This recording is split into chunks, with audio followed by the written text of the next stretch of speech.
Avengers dooms day ఈ యొక్క trailer అనేది ఒక 1 డే క్రితం అనేది వదలడం అనేది జరిగిందనమాట. ఇది ఒక కొత్త మూవీ అండి. ఎంసీయూ నుంచి ఈ యొక్క మూవీ అనేది వస్తుంది. ఆల్రెడీ మనం చూసాము. సో అవెంజర్స్ కి సంబంధించిన మూవీస్ అన్నిటినీ కంప్లీట్ చేసే ఉంటాం అనమాట. సో సిరీస్ కానీ మొత్తం ఓకేనా. సో ఎవరైనా సరే ఛానల్కి కొత్తగా వచ్చినట్లయితే ఛానల్ని సబ్స్క్రైబ్ చేసి బెల్ ఐకాన్ని ఆల్లో పెట్టుకొని పోయా. సో ఈ యొక్క ట్రైలర్ అనేది ఎలా ఉంది, ఎలా ఉండబోతుంది, మూవీ వచ్చిన తర్వాత దీని బజ్ అనేది ఎలా ఉంటుంది, దీని కింద ఎటువంటి మూవీ పనికిరాదు అని చెప్పి చెప్పడానికి ఇది ఒక ట్రైలర్, జస్ట్ ఒక శాంపుల్ అనమాట. వాళ్ళు వదిలేరు. సో చూసుకున్నట్లయితే దీని గురించి అయితే చాలా చెప్పడం అనేది జరుగుతుంది భయ్య. సో ఈ వీడియోలో నార్మల్గా ఈ యొక్క ట్రైలర్ గురించి చెప్తానమాట. సో నెక్స్ట్ ఈ యొక్క ట్రైలర్ గురించి మొత్తంగా ఇన్ఫర్మేషన్ గ్యాదరింగ్ చేసి మీకు ఒక ఫుల్ వీడియోగా అందిస్తాను అనమాట నెక్స్ట్ వీడియోలో. సో చూసుకున్నట్లయితే ట్రైలర్ అయితే వచ్చింది. ఓకే, జస్ట్ శాంపుల్గా వదిలేరు అనమాట వాళ్ళు నార్మల్గా. సో చూసుకున్నట్లయితే దాంట్లో థోర్ ఉన్నాడు, కెప్టెన్ అమెరికా ఉన్నారు, సో ఎక్స్మ్యాన్కి సంబంధించిన టీం ఉంది. సో ఫస్ట్ స్టార్టింగ్లోనే ఆ యొక్క ఎక్స్మ్యాన్ స్కూల్ ఏదైతే ఉంటుందో అక్కడి నుంచే చూపించడం అనేది జరుగుతుంది ఈ యొక్క ట్రైలర్లో. సో ఆ యొక్క బోర్డు ఏదైతే ఉందో ఎక్స్మ్యాన్కి సంబంధించిన బోర్డు అది కింద పడిపోయి ఉంటుంది అనమాట. అంటే ఆల్రెడీ మన ఐరన్ మ్యాన్ విలన్ కదా దాంట్లో. ఈ యొక్క అవెంజర్స్ డూమ్స్ డేలో విలన్ ఎవరంటే మన ఐరన్ మ్యాన్ ని చూపిస్తున్నారనమాట విలన్ గా. మరి అది లాస్ట్కి ఏమవుతుంది ఏంటి, వీళ్ళందరి మధ్యలో ఈ యొక్క యాక్షన్ అడ్వెంచర్ సీన్స్ అయితే ఉంటాయి, మీరు చూసే ఉంటారనమాట. 2 వేళ్లతో ఐరన్ మ్యాన్, సో అతను థోర్ ఎవరైతే ఉంటారో అవతల పక్కన హీరో, సో ఆ యొక్క సుత్తి ఉంటుంది కదండి, సుత్తిని ఇలా గాల్లోకి ఎగిరి కొట్టినప్పుడు 2 వేలతో ఆపుతాడు అనమాట. సామాన్యంగా అది ఎవరు ఆపలేరు.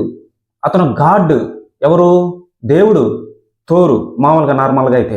సో అలాంటిది 2 వేళ్లతో ఆపాడంటే ఎంత పవర్ఫుల్గా చూపించాలో అనేది ఇక్కడ తెలియాలన్నమాట. ఆల్రెడీ చూపించారు దాంట్లో. సో ఇక్కడ డూమ్స్ డేకి సంబంధించి, అవెంజర్స్ డూమ్స్ డేకి సంబంధించి టోనీని హైలైట్ చేస్తున్నారు అనమాట. సోషల్ మీడియాలో వైరల్ అవుతున్నాయి ఇప్పటికి దానికి సంబంధించిన ఫుటేజ్ కూడా. టోనీని హైలైట్ చేస్తున్నారు అనమాట. సో లాస్ట్లో లోకీని అనేది చూపించడం అనేది జరుగుతుందని చెప్పి క్లారిటీగా తెలుస్తుంది అనమాట. సో దీనికి తగ్గట్టుగా ఈ యొక్క ఐరన్ మ్యాన్ని విలన్ని ఎదుర్కొనేదానికి అతను గ్రీన్ వెనకాల గ్రీన్ మ్యాట్ అనేది, మ్యాట్ అంటే మ్యాట్ కాదు, సో గ్రీన్ కలర్ ఆ యొక్క ఏదో అంటారు దాన్ని, వేసుకో ఉంటాడు అనమాట. కింద దాకా కూర్చుంటుంది. సో అతని కాస్ట్యూమ్స్ అనేటివి నెక్స్ట్ లెవెల్లో ఉన్నాయి. మాస్క్ అనేది నార్మల్గా లేదు, పక్కా విలన్ అన్నట్టుగా ఉందన్నమాట. కానీ మనిషిని చూస్తే ఏదో పైనుంచి వచ్చిన పెద్ద గాడ్ లాగా ఉన్నాడు అనమాట. ఆల్రెడీ నా తమ్నెయిల్ మీరు చూసే ఉంటారనమాట. సో ఆయన విలను, అతనికి ప్రత్యేకంగా ఒక యూనివర్స్ ఉంది. సో అతను ఒక లేడీ దగ్గర పుట్టాడు. అందరూ అటు సైడ్ ఇటు సైడ్ దేవతలు దేవుళ్ళు, కింద దేవతలు దేవుళ్ళు చాలా మంది ఉన్నారనమాట. పైన దేవతలు దేవుళ్ళు ఉన్నారు, కింద నార్మల్ దేవుళ్ళు అయితే ఉన్నారనమాట. పెద్ద యూనివర్స్ అయితే కనిపిస్తుంది బాల్ రకంలో.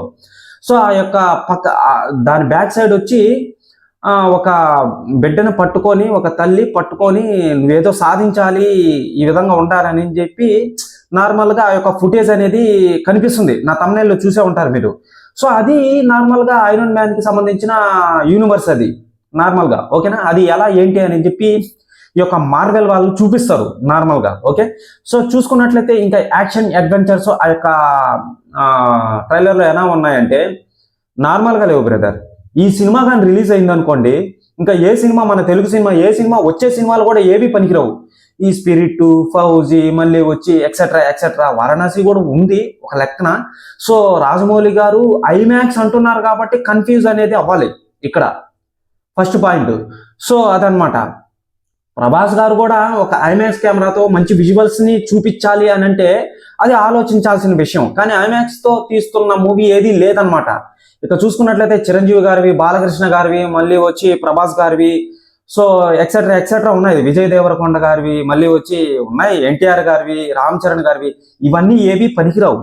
ఉన్నతం నేను ముందే చెప్తున్నానండి, నేను ఎవరికి అంత అవసరం ఏం లేదు. సో నేను ఉన్నట్టు చెప్తున్నాను అనమాట. ఈ యొక్క అవెంజర్స్ డూమ్స్ డే రిలీజ్ అయిన తర్వాత December 18న రిలీజ్ అవుతుంది. వాళ్ళ టైంని కూడా మెన్షన్ చేశారనమాట. సో రిలీజ్ అయిందంటే ఎక్కువ మోతాదుల కలెక్షన్ అనేది చేస్తుంది అనమాట. విత్-ఇన్ 3 days 2 daysలో 2000 కోట్లకు పైగా కలెక్షన్ చేసిన మూవీ, తెలుగు మూవీ ఏడైనా ఉందా? లేదు. క్రిస్టఫర్ నోలాను ఆ యొక్క ఒడిసీ మూవీతో నిర్మించాడు అనమాట. 2300 కోట్లకు పైగా కలెక్షన్లు అయితే సంపాదించింది ఆ యొక్క మూవీ. మరి దీనికి ఏమంటారు? సో అదనమాట. కామెంట్ చేయండి కంపల్సరీ. ఇటువంటి సినిమాలు మన వాళ్ళు కూడా తీయాలని చెప్పి కోరుకోండి. డైరెక్టర్లకు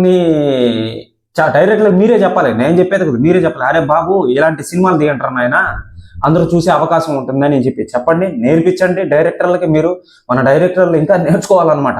సో అదనమాట. చూసుకున్నట్లయితే ఆ యొక్క ట్రైలర్లో ఎక్స్‌మ్యాన్ నుంచే మూవీ అనేది స్టార్టింగ్ అవుతుంది అని చెప్పి క్లారిటీగా తెలుస్తుంది అనమాట. వాళ్ళందరూ సఫర్ అవుతున్నది చూస్తుంటారు మీరు. ఎక్స్‌మ్యాన్ టీం వాళ్ళందరూ చనిపోయి ఉంటారు అనమాట. మన ఐరన్ మ్యానే చంపేసి ఉంటాడు అనమాట. సో మిగతా అక్కడి నుంచి మన అవెంజర్స్ దగ్గరకు వస్తాడు. మళ్ళీ ఫ్యాంటాస్టిక్ 4 వాళ్ళు ఉన్నారు, గార్డియన్స్ ఆఫ్ ది గెలాక్సీ వాళ్ళు ఉన్నారు. సో మిగతా జస్ట్ ఇది ఒక శాంపుల్ మట్టుకే కాబట్టి మిగతా వాళ్ళు వచ్చే అవకాశం ఉంది. స్పైడర్ మ్యాన్ కానీ, సో హల్క్ కానీ, మిగతా చాలా మంది ఉంటారనమాట. సో MCUలో వచ్చే అవకాశం ఉందా లేదా అని చెప్పి తెలియాలన్నమాట. సో ఇదండి అప్డేట్ అనేది. దీని గురించి మళ్ళీ నెక్స్ట్ వీడియోలో క్లారిటీగా చెప్తాను. ఇప్పటికే ఒక 100లో 50% అనేది చెప్పేశాను అనమాట. ఇక 50% అనేది నెక్స్ట్ వీడియోలో చెప్తాను అనమాట. వాళ్ళు ఎలా వస్తారు ఏంటి అని చెప్పి. మనకు ఆల్రెడీ హింట్ ఇచ్చేసాడు పాత మూవీస్లో. 2013, 2014లోనే ఐరన్ మ్యాన్ చెప్తాడనమాట ఒక సీన్లో. సో నా వల్ల అవెంజర్స్ మిగతా యూనివర్స్ చాలా మంది నాశనం అయిపోయి చనిపోయారు, అది నేను చూశాను భవిష్యత్తు అని చెప్పి చెప్పడం అనేది జరుగుతుంది అనమాట. అది టైం ట్రావెల్ చేసి చూస్తాడనమాట మన టోనీ స్టార్క్. సో అది ఓకే. సో ఇదండి అప్డేట్ అనేది. ఎవరైనా సరే ఛానల్కి కొత్తగా వచ్చినట్లయితే ఛానల్ని సబ్స్క్రైబ్ చేసి బెల్ ఐకాన్ని ఆన్లో పెట్టుకొని పోయా. Okay bye.